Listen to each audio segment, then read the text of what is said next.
ಒಂದ್ಸರಿ ಬುದ್ಧನ ಕೇಳ್ತಾರಂತೆ, ಏನು ನೀವು ಇಷ್ಟು ಶಾಂತವಾಗಿರ್ತೀರ, ಮತ್ತು ಯಾರೇ ಏನಂದ್ರು ಯಾಕೆ ತಲೆ ಕೆಡಿಸ್ಕೊಳಲ್ಲ, ಯಾವಾಗಲೂ ಹ್ಯಾಪಿಯಾಗಿರ್ತೀರಲ್ವ, ಸೊ ಅದು ಹೆಂಗೆ ಅಂತ ಕೇಳಿದಾಗ, ಸೀಕ್ರೆಟ್ ಏನು ಅಂತ ಕೇಳಿದಾಗ ಬುದ್ಧ ಹೇಳ್ತಾನಂತೆ, ನನ್ನನ್ನು ಎಲ್ಲರೂ ಎಕ್ಸೆಪ್ಟ್ ಮಾಡ್ಕೊಳಲ್ಲ. ನಾನೊಂದು ಊರಿಗೆ ಹೋದಾಗ ನನ್ನ ಬೈತಾರೆ, ಅರ್ಧ ಜನ ಹುಚ್ಚ ಅಂತಾರೆ, ಅರ್ಧ ಜನ ದೇವರು ಅಂತಾರೆ.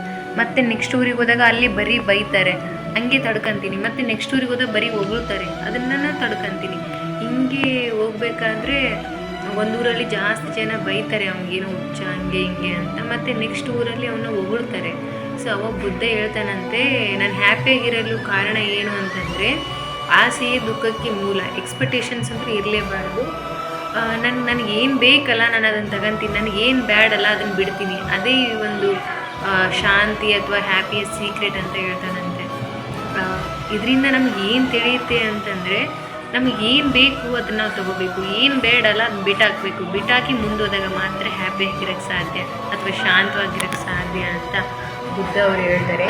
ಸೊ ಇವತ್ತಿನ ಸಮಾಜದಾಗ ನಾವು ಎದಕ್ಕೆ ಯೂತ್ಸ್ ಆಗಿರ್ಬೋದು, ಯಾರೇ ಆಗಿರ್ಬೋದು, ಇಷ್ಟೊಂದು ದುಃಖದಾಗ ಯಾಕದೀವಿ ಅಂದರೆ, ಎಕ್ಸ್ಪೆಕ್ಟೇಷನ್ಸ್ ನಮ್ಮಲ್ಲಿ ಭಾಳ ಇದ್ದಾವೆ. ಅವ್ರು ಹಿಂಗಂದ್ರು, ಇವ್ರು ಹಿಂಗಂದ್ರಂತೆ, ಹಂಗಂತೆ, ಬರೀ ಇಂಥವೇ ನಮ್ಮಲ್ಲಿ. ಸೊ ಇಂಥವಿರೋದಕ್ಕಂತಲೇ ನಾವು ಹ್ಯಾಪಿಯಾಗಿಲ್ಲ, ಶಾಂತವಾಗಿಲ್ಲ. ಸೊ ಅವನ್ನೆಲ್ಲ ದಾಟಿ ಮುಂದೆ ಯಾವಾಗ ಹೋಗ್ತೀವಲ್ಲ, ಅವಾಗ ಮಾತ್ರ ನಾವು ಶಾಂತವಾಗಿರೋಕ್ಕೆ ಸಾಧ್ಯ. ಗೌತಮ್ ಬುದ್ಧ ಅವಾಗನೇ 6ನೇ ಶತಮಾನದಾಗೇ ಹೇಳಿದಾರೆ.